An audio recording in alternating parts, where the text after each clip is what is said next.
आपको सीधे लिए चलते हैं प्रधानमंत्री नरेंद्र मोदी के मन की बात कार्यक्रम में। लेकिन ये भारत का सामर्थ्य है कि हम उस हमले से उबरे और अब पूरे हौसले के साथ आतंक को कुचल भी रहे हैं। मुंबई हमले में अपना जीवन गंवाने वाले सभी लोगों को मैं श्रद्धांजलि देता हूं। इस हमले में हमारे जो जांबाज वीरगति को प्राप्त हुए, देश आज उन्हें याद कर रहा है। मेरे परिवारजनों, 26 नवंबर का आज का ये दिन एक और वजह से भी अत्यंत महत्वपूर्ण है। 1949 में आज के दिन संविधान सभा ने भारत के संविधान को अंगीकार किया था। मुझे याद है जब साल 2015 में हम बाबा साहब आम्बेडकर की 125वीं जन्म जयंती मना रहे थे, उसी समय ये विचार आया था कि 26 नवंबर को संविधान दिवस के तौर पर मनाया जाए। और तब से हर साल आज के इस दिन को हम संविधान दिवस के रूप में मनाते आ रहे हैं। मैं सभी देशवासियों को संविधान दिवस की बहुत बहुत शुभकामनाएं देता हूं और हम सब मिल करके नागरिकों के कर्तव्य को प्राथमिकता देते हुए विकसित भारत के संकल्प को जरूर पूरा करेंगे। साथियों, हम सभी जानते हैं कि संविधान के निर्माण में 2 वर्ष 11 महीने 18 दिन का समय लगा था। श्री सच्चिदानंद सिन्हा जी संविधान सभा के सबसे बुजुर्ग सदस्य थे। 60 से ज्यादा देशों के संविधान का अध्ययन और लंबी चर्चा के बाद हमारे संविधान का ड्राफ्ट तैयार हुआ था। ड्राफ्ट तैयार होने के बाद उसे अंतिम रूप देने से पहले उसमें 2000 से अधिक संशोधन फिर किए गए थे। 1950 में संविधान लागू होने के बाद भी अब तक कुल 106 बार संविधान संशोधन किया जा चुका है। समय, परिस्थिति, देश की आवश्यकता को देखते हुए अलग अलग सरकारों ने अलग अलग समय पर संशोधन किए, लेकिन यह भी दुर्भाग्य रहा कि संविधान का पहला संशोधन फ्रीडम ऑफ स्पीच और फ्रीडम ऑफ एक्सप्रेशन के अधिकारों में कटौती करने के लिए हुआ था। वहीं संविधान के 44वें संशोधन के माध्यम से इमरजेंसी के दौरान की गई गलतियों को सुधारा गया था। साथियों, ये भी बहुत प्रेरक है कि संविधान सभा के कुछ सदस्य मनोनीत किए गए थे, जिनमें से 15 महिलाएं थी। ऐसी एक सदस्य हंसा मेहता जी ने महिलाओं के अधिकार और न्याय की आवाज बुलंद की थी। उस दौर में भारत उन कुछ देशों में था जहां महिलाओं को संविधान से वोटिंग का अधिकार दिया। राष्ट्र निर्माण में जब सबका साथ होता है तभी सबका विकास भी हो पाता है। मुझे संतोष है कि संविधान निर्माताओं के उसी दूरदृष्टि का पालन करते हुए अब भारत के संसद ने नारी शक्ति वंदन अधिनियम को पास किया है। नारी शक्ति वंदन अधिनियम हमारे लोकतंत्र की संकल्प शक्ति का उदाहरण है।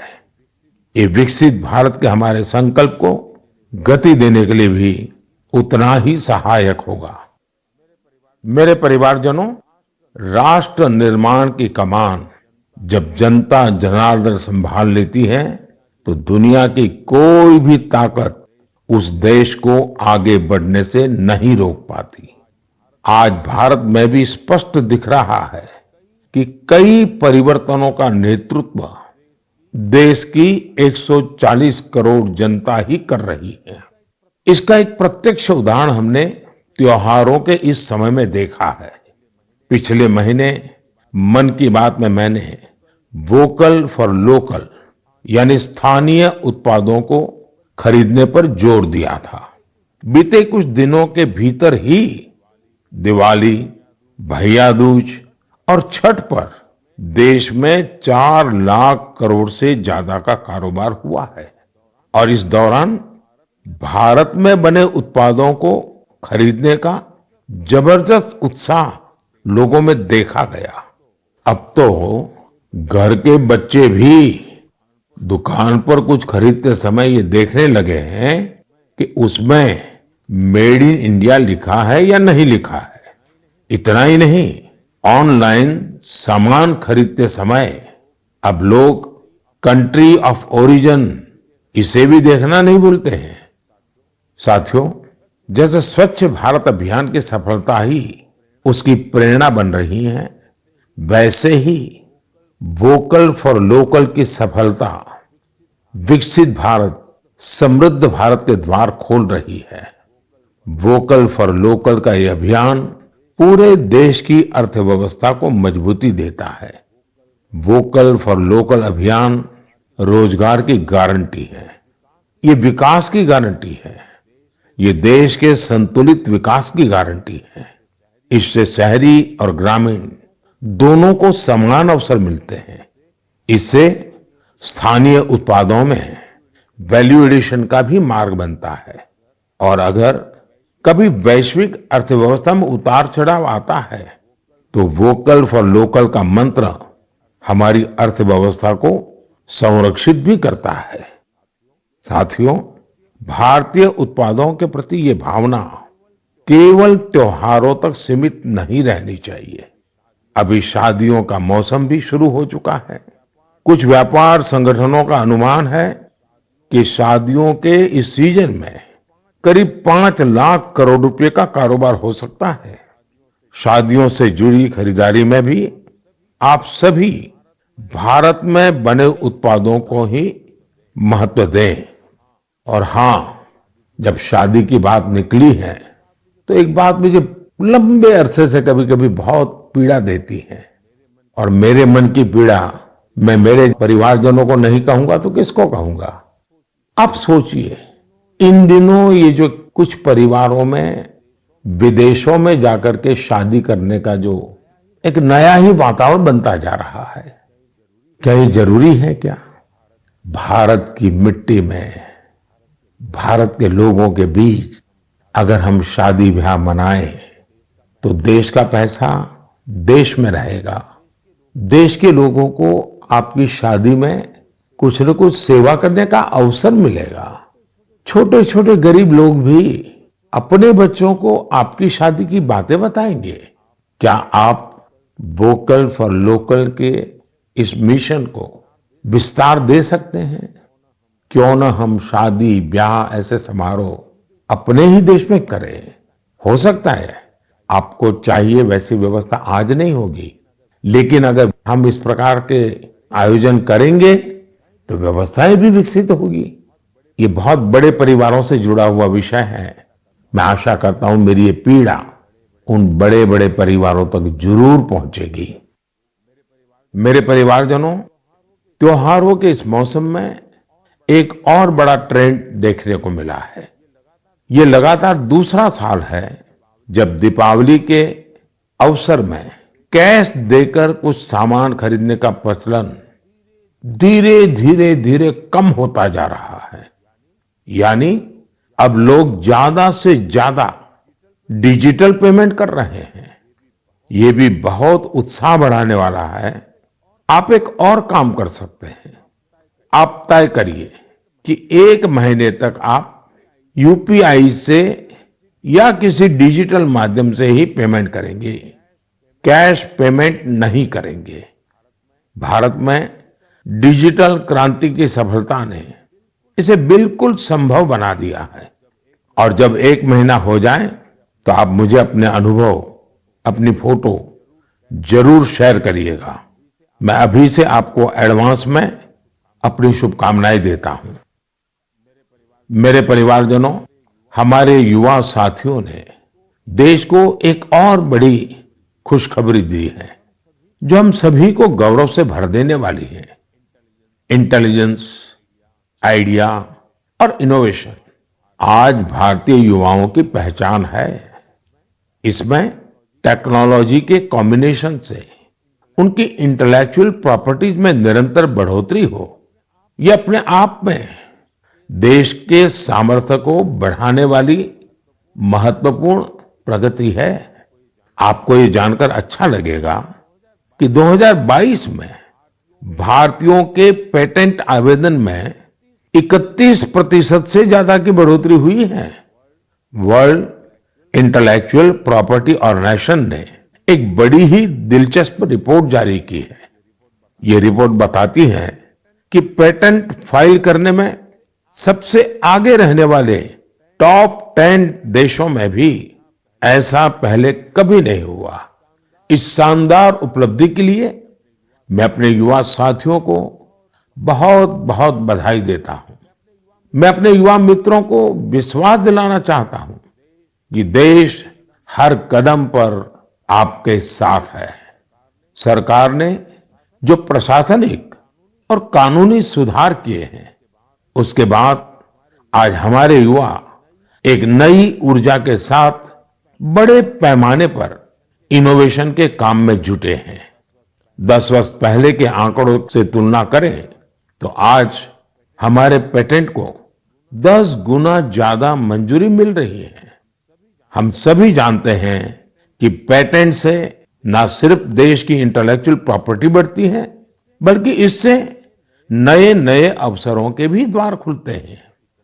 इतना ही नहीं, ये हमारे स्टार्टअप्स की ताकत और क्षमता को भी बढ़ाते हैं।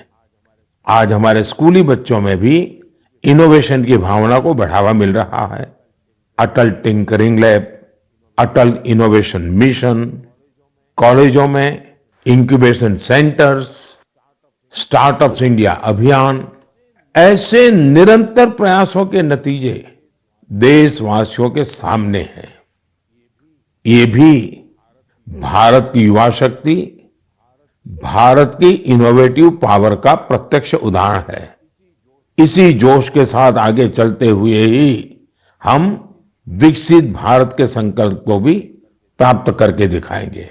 और इसीलिए मैं बार बार कहता हूं, जय जवान, जय किसान, जय विज्ञान, जय अनुसंधान। मेरे प्यारे देशवासियों, आपको याद होगा कि कुछ समय पहले मन की बात में मैंने भारत में बड़ी संख्या में लगने वाले मेलों की चर्चा की थी। तब एक ऐसी प्रतियोगिता का भी विचार आया था जिसमें लोग मेलों से जुड़ी फोटो साझा करें।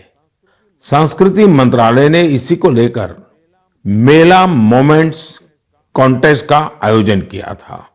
आपको ये जानकर अच्छा लगेगा कि इसमें हजारों लोगों ने हिस्सा लिया और बहुत लोगों ने पुरस्कार भी जीते। कोलकाता के रहने वाले राजेश धर जी ने चरक मेला में गुब्बारे और खिलौने बेचने वाले की अद्भुत फोटो के लिए पुरस्कार जीता। ये मेला ग्रामीण बंगाल में काफी लोकप्रिय है। वाराणसी की होली को शोकेस करने के लिए अनुपम सिंह जी को मेला पोर्ट्रेट्स का पुरस्कार मिला। अरुण कुमार नलीमेला जी कुलसाई दशहरा से जुड़ा एक आकर्षक पहलू को दिखाने के लिए पुरस्कृत किए गए। वैसे ही पंढरपुर की भक्ति को दिखाने वाली फोटो सबसे ज्यादा पसंद की गई फोटो में शामिल रही, जिसे महाराष्ट्र के ही एक सज्जन श्रीमान राहुल जी ने भेजा था। इस प्रतियोगिता में बहुत सारी तस्वीरें मेलों के दौरान मिलने वाले स्थानीय व्यंजनों की भी थी। इसमें पुरुलिया के रहने वाले आलोक अविनाश जी की तस्वीर ने पुरस्कार जीता। उन्होंने एक मेले के दौरान बंगाल के ग्रामीण क्षेत्र के खान पान को दिखाया था। प्रणब बसाक जी की वो तस्वीर भी पुरस्कृत हुई जिसमें भगोरिया महोत्सव के दौरान महिलाएं कुल्फी का आनंद ले रही हैं। रूमेला जी ने छत्तीसगढ़ के जगदलपुर में एक गांव के मेले में भजिया का स्वाद लेती महिलाओं की फोटो भेजी थी। इसे भी पुरस्कृत किया गया। साथियों, मन की बात के माध्यम से आज हर गांव, हर स्कूल, हर पंचायत को ये आग्रह है कि निरंतर इस तरह की प्रतियोगिताओं का आयोजन करें। आजकल तो सोशल मीडिया की इतनी ताकत है, टेक्नोलॉजी और मोबाइल घर घर पहुंचे हुए हैं। आपके लोकल पर्व हो या प्रोडक्ट, उन्हें आप ऐसा करके भी ग्लोबल बना सकते हैं। साथियों, गांव-गांव में लगने वाले मेलों की तरह ही हमारे यहाँ विभिन्न नृत्यों की भी अपनी ही विरासत है। झारखंड, उड़ीसा और बंगाल के जनजातीय इलाकों में एक बहुत प्रसिद्ध नृत्य है जिसे छऊ के नाम से बुलाते हैं। 15 से 17 नवंबर तक एक भारत श्रेष्ठ भारत की भावना के साथ श्रीनगर में छऊ पर्व का आयोजन किया गया। इस कार्यक्रम में सबने छऊ नृत्य का आनंद उठाया। श्रीनगर के नौजवानों को छऊ नृत्य की ट्रेनिंग देने के लिए एक वर्कशॉप का भी आयोजन हुआ। इसी प्रकार कुछ सप्ताह पहले ही कठुआ जिले में बसोहली उत्सव आयोजित किया गया। ये जगह जम्मू से 150 किलोमीटर दूर है। इस उत्सव में स्थानीय कला, लोक नृत्य और पारंपरिक रामलीला का आयोजन हुआ।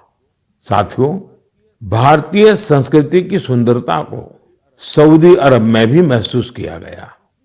इसी महीने सऊदी अरब में संस्कृत उत्सव नाम का एक आयोजन हुआ। यह अपने आप में बहुत अनूठा था, क्योंकि ये पूरा कार्यक्रम ही संस्कृत में था। संवाद, संगीत, नृत्य, सब कुछ संस्कृत में। इसमें वहां के स्थानीय लोगों की भागीदारी भी देखी गई। मेरे परिवारजनों, स्वच्छ भारत अब तो पूरे देश का प्रिय विषय बन गया है। मेरा तो प्रिय विषय है ही है, और जैसे ही मुझे इससे जुड़ी कोई खबर मिलती है, मेरा मन उस तरफ चला ही जाता है। और स्वाभाविक है, फिर तो उसको मन की बात में जगह मिल ही जाती है। स्वच्छ भारत अभियान ने साफ सफाई और सार्वजनिक स्वच्छता को लेकर लोगों की सोच बदल दी है। ये पहल आज राष्ट्रीय भावना का प्रतीक बन चुकी है, जिसने करोड़ों देशवासियों के जीवन को बेहतर बनाया है। इस अभियान ने अलग अलग क्षेत्र के लोगों, विशेषकर युवाओं को सामूहिक भागीदारी के लिए भी प्रेरित किया है। ऐसा ही एक सराहनीय प्रयास सूरत में देखने को मिला है। युवाओं की एक टीम ने यहाँ प्रोजेक्ट सूरत, इसकी शुरुआत की है। इसका लक्ष्य सूरत को एक ऐसा मॉडल शहर बनाना है जो सफाई और सस्टेनेबल डेवलपमेंट की बेहतरीन मिसाल बने। सफाई संडे के नाम से शुरू हुए इस प्रयास के तहत सूरत के युवा पहले सार्वजनिक जगहों और डुमस बीच की सफाई करते थे। बाद में ये लोग तापी नदी के किनारों की सफाई में भी जी जान से जुट गए। और आपको जानकर के खुशी होगी, देखते ही देखते इससे जुड़े लोगों की संख्या 50,000 से ज्यादा हो गई है। लोगों से मिले समर्थन से टीम का आत्मविश्वास बढ़ा, जिसके बाद उन्होंने कचरा इकट्ठा करने का काम भी शुरू किया। आपको जानकर हैरानी होगी कि इस टीम ने लाखों किलो कचरा हटाया है। जमीनी स्तर पर किए गए ऐसे प्रयास बहुत बड़े बदलाव लाने वाले होते हैं। साथियों, गुजरात से ही एक और जानकारी आई है। कुछ सप्ताह पहले वहां अंबाजी में भादरवी पूनम मेले का आयोजन किया गया था। इस मेले में 50 लाख से ज्यादा लोग आए। ये मेला प्रतिवर्ष होता है। इसकी सबसे खास बात यह रही कि मेले में आए लोगों ने गब्बर हिल के एक बड़े हिस्से में सफाई अभियान चलाया। मंदिरों के आसपास के पूरे क्षेत्र को स्वच्छ रखने का यह अभियान बहुत प्रेरणादायी है। साथियों, मैं हमेशा कहता हूं कि स्वच्छता कोई एक दिन या एक सप्ताह का अभियान नहीं है, बल्कि ये तो जीवन में उतारने वाला काम है। हम अपने आसपास ऐसे लोग देखते भी हैं जिन्होंने अपना पूरा जीवन स्वच्छता से जुड़े विषयों पर ही लगा दिया। तमिलनाडु के कोयम्बटूर में रहने वाले लोगानाथन जी भी बेमिसाल है।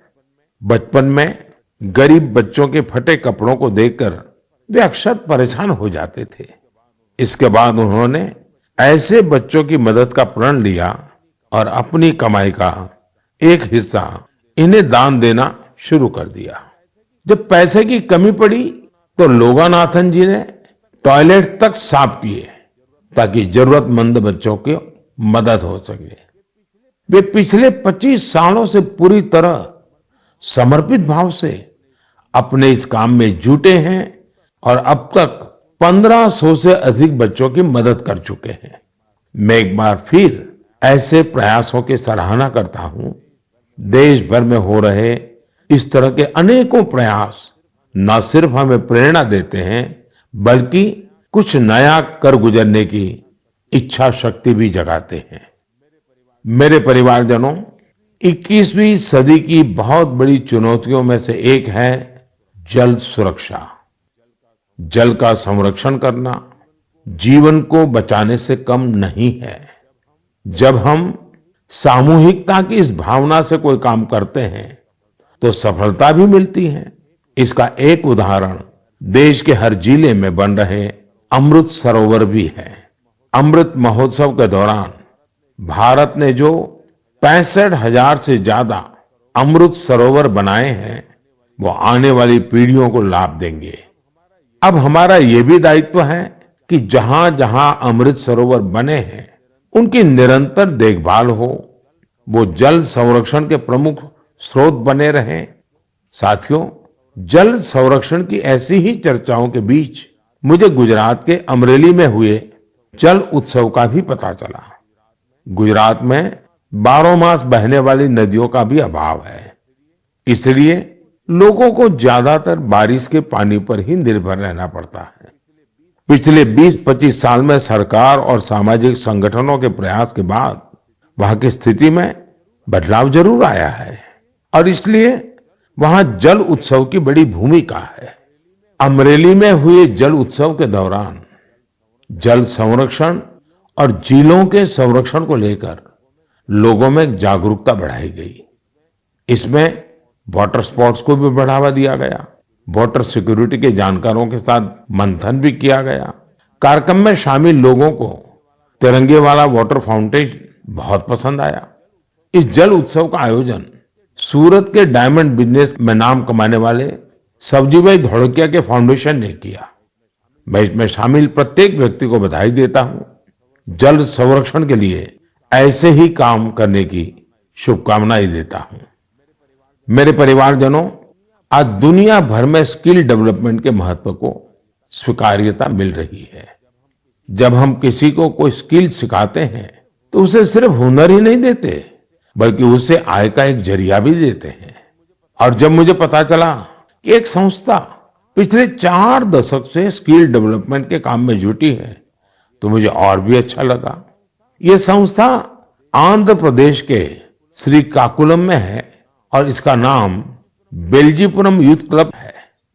स्किल डेवलपमेंट पर फोकस कर बेल्जीपुरम यूथ क्लब ने करीब 7,000 महिलाओं को सशक्त बनाया है। इनमें से अधिकांश महिलाएं आज अपने दम पर अपना कुछ काम कर रही है। इस संस्था ने बाल मजदूरी करने वाले बच्चों को भी कोई ना कोई हुनर सिखाकर उन्हें उस दुष्चक्र से बाहर निकालने में मदद की है। बेल्जीपुरम यूथ क्लब की टीम ने किसान उत्पाद संघ यानी एफपीओ से जुड़े किसानों को भी नई स्किल सिखाई, जिससे बड़ी संख्या में किसान सशक्त हुए हैं।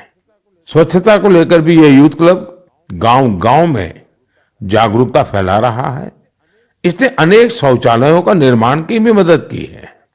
मैं स्किल डेवलपमेंट के लिए इस संस्था से जुड़े सभी लोगों को बहुत बहुत बधाई देता हूं, उनकी सराहना करता हूं। आज देश के गांव-गांव में स्किल डेवलपमेंट के लिए ऐसे ही सामूहिक प्रयासों की आवश्यकता है। साथियों, जब किसी एक लक्ष्य के लिए सामूहिक प्रयास होता है तो सफलता की ऊंचाई भी और ज्यादा हो जाती है। मैं आप सभी से लद्दाख का एक प्रेरक उदाहरण साझा करना चाहता हूं। आपने पश्मीना शॉल के बारे में तो जरूर सुना होगा। पिछले कुछ समय से लद्दाखी पश्मीना की भी बहुत चर्चा हो रही है। लद्दाखी पश्मीना लुम्स ऑफ लद्दाख के नाम से दुनिया भर के बाजारों में पहुंच रहा है। आप ये जानकर हैरान रह जाएंगे कि इसे तैयार करने में 15 गांवों की 450 से अधिक महिलाएं शामिल हैं। पहले वे अपने उत्पाद वहां आने वाले पर्यटकों को ही बेचती थी, लेकिन अब डिजिटल भारत के इस दौर में उनकी बनाई चीजें देश दुनिया के अलग अलग बाजारों में पहुंचने लगी हैं। यानी हमारा लोकल अब ग्लोबल हो रहा है और इससे इन महिलाओं की कमाई भी बढ़ी है। साथियों, नारी शक्ति की ऐसी सफलताएं देश के कोने कोने में मौजूद है। जरूरत ऐसी बातों को ज्यादा से ज्यादा सामने लाने की है और ये बताने के लिए मन की बात से बेहतर और क्या होगा। तो आप भी ऐसे उदाहरणों को मेरे साथ ज्यादा से ज्यादा शेयर करें। मैं भी पूरा प्रयास करूंगा कि उन्हें आपके बीच ला सकूं। मेरे परिवारजनों, मन की बात में हम ऐसे सामूहिक प्रयासों की चर्चा करते रहे हैं जिनसे समाज में बड़े बड़े बदलाव आए हैं। मन की बात की एक और उपलब्धि ये भी है कि इसने घर घर में रेडियो को और अधिक लोकप्रिय बना दिया है। माय गॉव पर मुझे उत्तर प्रदेश में अमरोहा के राम सिंह बौद्ध जी का एक पत्र मिला है। राम सिंह जी पिछले कई दशकों से रेडियो संग्रह करने के काम में जुटे हैं। उनका कहना है कि मन की बात के बाद से उनके रेडियो म्यूजियम के प्रति लोगों की उत्सुकता और बढ़ गई है। ऐसे ही मन की बात से प्रेरित होकर अहमदाबाद के पास तीर्थ धाम प्रेरणा तीर्थ ने एक दिलचस्प प्रदर्शनी लगाई है। इसमें देश विदेश के 100 से ज्यादा एंटीक रेडियो रखे गए हैं। यहां मन की बात के अब तक के सारे एपिसोड्स को सुना जा सकता है। कई और उदाहरण हैं जिनसे पता चलता है कि कैसे लोगों ने मन की बात से प्रेरित होकर अपना खुद का काम शुरू किया। ऐसा ही एक उदाहरण कर्नाटक के चामराजनगर की वर्षा जी का है, जिन्हें मन की बात ने अपने पैरों पर खड़ा होने के लिए प्रेरित किया। इस कार्यक्रम के एक एपिसोड से प्रेरित होकर उन्होंने केले से जैविक खाद बनाने का काम शुरू किया। प्रकृति से बहुत लगाव रखने वाली वर्षा जी की ये पहल दूसरे लोगों के लिए भी रोजगार के मौके लेकर आई है। मेरे परिवारजनों, कल 27 नवंबर को कार्तिक पूर्णिमा का पर्व है। इसी दिन देव दीपावली भी मनाई जाती है और मेरा तो मन रहता है कि मैं काशी की देव दीपावली जरूर देखूं। इस बार मैं काशी तो नहीं जा पा रहा हूं, लेकिन बनारस के लोगों को अपनी शुभकामनाएं जरूर भेज रहा हूं। इस बार भी काशी के घाटों पर लाखों दिए जलाए जाएंगे, भव्य आरती होगी, लेजर शो होगा। लाखों की संख्या में देश विदेश से आए लोग देव दीपावली का आनंद लेंगे। साथियों, कल पूर्णिमा के दिन ही गुरु नानक देव जी का भी प्रकाश पर्व है। गुरु नानक जी के अनमोल संदेश भारत ही नहीं, दुनिया भर के लिए आज भी प्रेरक और प्रासंगिक है। यह हमें सादगी, सद्भाव और दूसरों के प्रति समर्पित होने के लिए प्रेरित करते हैं। गुरु नानक देव जी ने सेवा भावना, सेवा कार्यों की जो सीख दी, उसका पालन हमारे सिख भाई बहन पूरे विश्व में करते नजर आते हैं। मैं मन की बात के सभी श्रोताओं को गुरु नानक देव जी के प्रकाश पर्व की बहुत बहुत शुभकामनाएं देता हूं। मेरे परिवारजनों, मन की बात में इस बार मेरे साथ इतना ही। देखते ही देखते 2023 समाप्ति की तरफ बढ़ रहा है और हर बार की तरह हम आप ये भी सोच रहे हैं कि अरे इतनी जल्दी ये साल बीत गया। लेकिन ये भी सच है कि ये साल भारत के लिए असीम उपलब्धियों वाला साल रहा है और भारत की उपलब्धियां हर भारतीय की उपलब्धि है। मुझे खुशी है कि मन की बात भारतीयों की ऐसी उपलब्धियों को सामने लाने का एक सशक्त माध्यम बना है। अगली बार देशवासियों की ढेर सारी सफलताओं पर फिर आपसे बात होगी।